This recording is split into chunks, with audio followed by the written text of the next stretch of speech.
Kokusho was banned.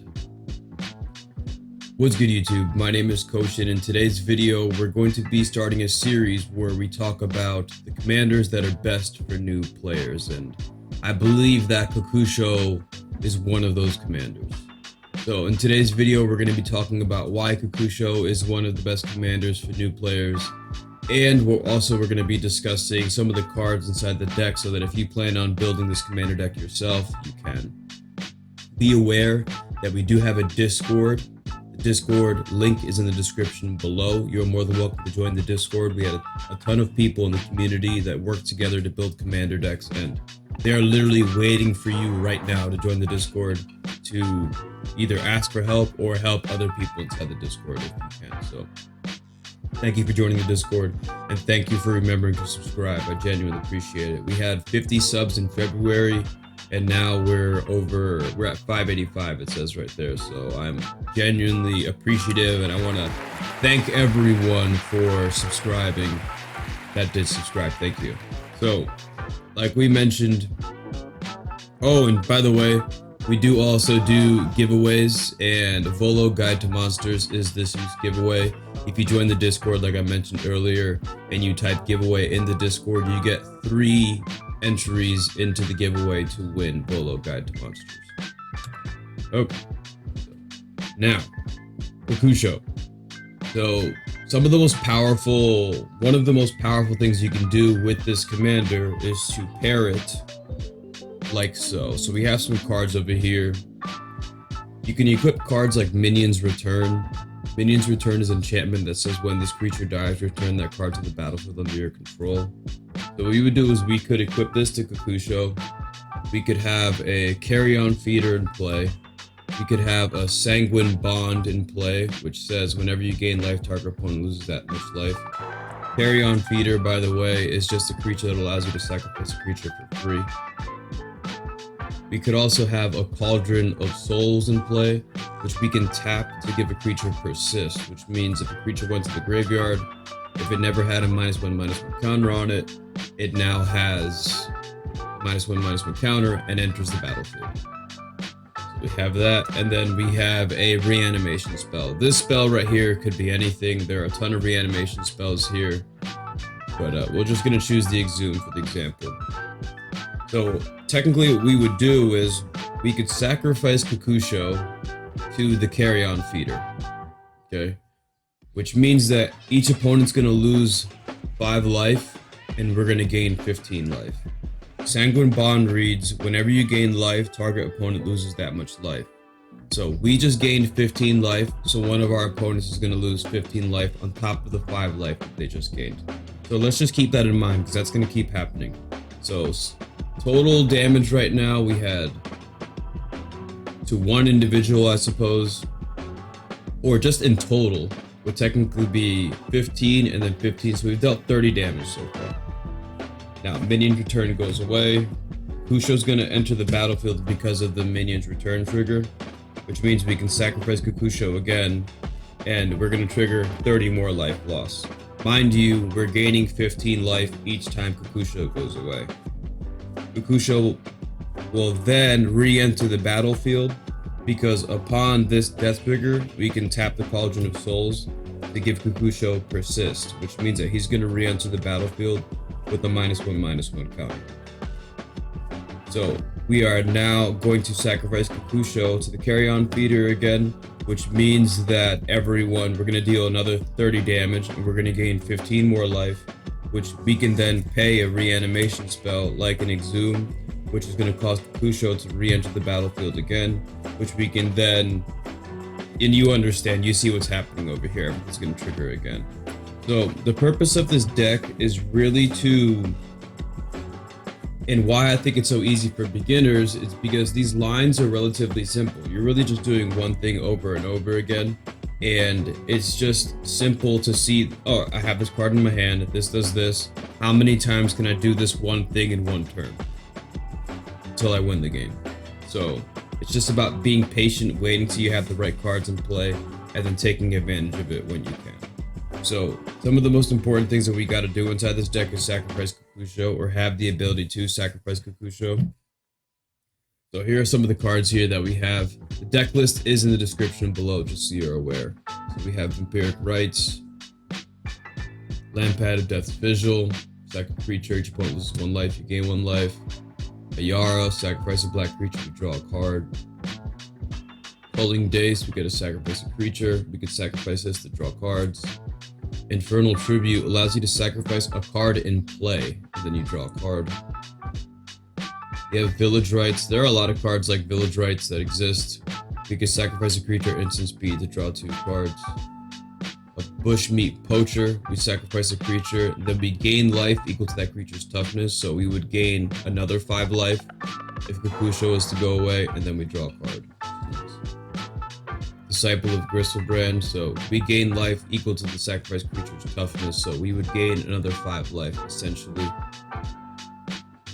And then the best one that we have over here, in my opinion, this card ends games, is the Sadistic Hypnotist. So, Sadistic Hypnotist says, sacrifice a creature, target player discards 2 cards from his or her hand. You may play this ability only anytime you cast a sorcery. So essentially, what's happening is we can just end the game with this card, because we're just constantly forcing our opponent to discard over and over again, and it's a free sacrifice outlet. So similarly to how we made the play earlier with the carry-on feeder, you easily could substitute that with a Sadistic Hypnotist. So now when Kokusho goes to the graveyard, we do need cards to get Kokusho out of the graveyard. So we have Goryo's Vengeance, which is instant speed and 2 mana. This does say we have to remove it from the game at the end of turn. We need Kokusho to go to the graveyard. So when we cast a spell like this, we need to make sure we have a method of sacrificing Kokusho so he's not exiled to the command zone. Grim Return, another instant speed reanimation spell. Dread Return. This can either cost 4, and it also has flashback by sacrificing 3 creatures, so we can cast this from our graveyard. There's actually 2 spells.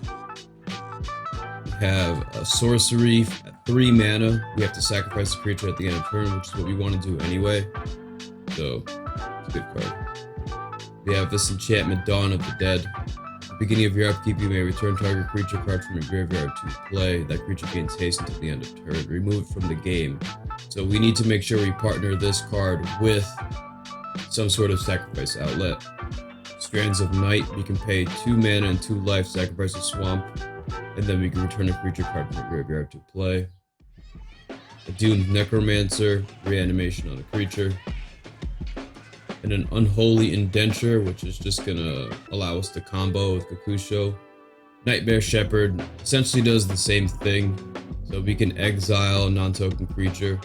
So this would send Kokusho to the command zone.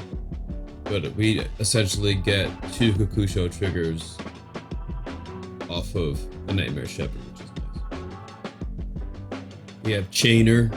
We can pay 3 mana and 3 life, and we can reanimate a creature with Chainer. A Young Necromancer. Null Priest of Oblivion, another card that's going to reanimate Kokusho. Both of those are creatures, which is nice. Unhallowed Pact is a nice way to combo Kokusho triggers. Rescue from the Underworld, another instant speed reanimation spell. Another instant speed reanimation spell, Fated Return. Fearsome Awakening. This reanimates Kokusho and puts 2+1/+1 counters on him, so turns him into a 7/7. Unbreakable Bond will reanimate Kokusho and give him lifelink. Bond of Revival will reanimate Kokusho and give him haste. And then Blood for Bones. So essentially, I think we can sacrifice a creature, and then it says return a creature card from your graveyard to the battlefield. Then return another creature card from your graveyard to your hand. So you get 2 cards out of this. And I'm pretty sure you could sacrifice Kokusho and then choose Kokusho with this card, which is why I think this card is good.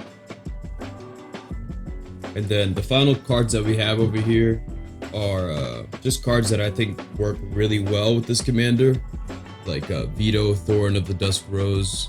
Essentially acts like the Sanguine Bond we saw earlier. Whenever you gain life, target opponent loses that much life, and then creatures you control gain life, which is just a nice thing to add. We have a Gray Merchant of Asphodel. You know, just as easily as we could reanimate Kokusho, we could just reanimate Grey Merchant of Asphodel and basically do the same exact thing. This card ends games. It's a GG card. We have Necropotence. Look, in our little combo there, we gained 15 life multiple times. So life is not really a issue with this deck. So we pay a ton of life to just put cards into our hand, essentially. We have a Marshland Bloodcaster. So we can tap this for 2 to essentially just pay life to pay a spell's mana cost. So instead of spending 5 mana or 4 mana on a reanimation spell, I can pay 2 and pay that much life, and generally we have so much life in this deck where it's not really an issue. It's kind of nice. And probably the most important card in the entire deck is the Netherborn Altar. So we can put a soul counter on the Netherborn Altar to put our commander from command zone into our hand. Listen, if you're playing this Kokusho deck, you need this card. It says, then you lose 3 life for each soul counter on Netherborn Altar. So essentially, if somebody exiles Kokusho and Kokusho is forced back into your command zone, remember, in Commander, every time your commander dies, you have to pay 2 more mana to cast him. So Kokusho could generally cost sometimes upwards of 16 mana to play, depending on the amount of times you... Hopefully you won the game by that point, but he could cost 16 mana to play at some point. So it's nice to have the Netherborn Altar, which basically just taps, put Kokusho from your command zone directly into your hand, so you pay 6 mana as opposed to 16 mana. Okay, so hope you like this video. If you have any comments, you can put those comments in the comment section below. If you have any questions, you can leave it there. Like I said, if you're new to Commander, you are more than welcome to join the Discord because there are many people over there that are there to help you out so that we all get better at the game. Okay, this is going to be an ongoing series, so this is just the first Commander. I have a lot of other Commanders that I think are really good for beginners that I use to teach people how to play the game.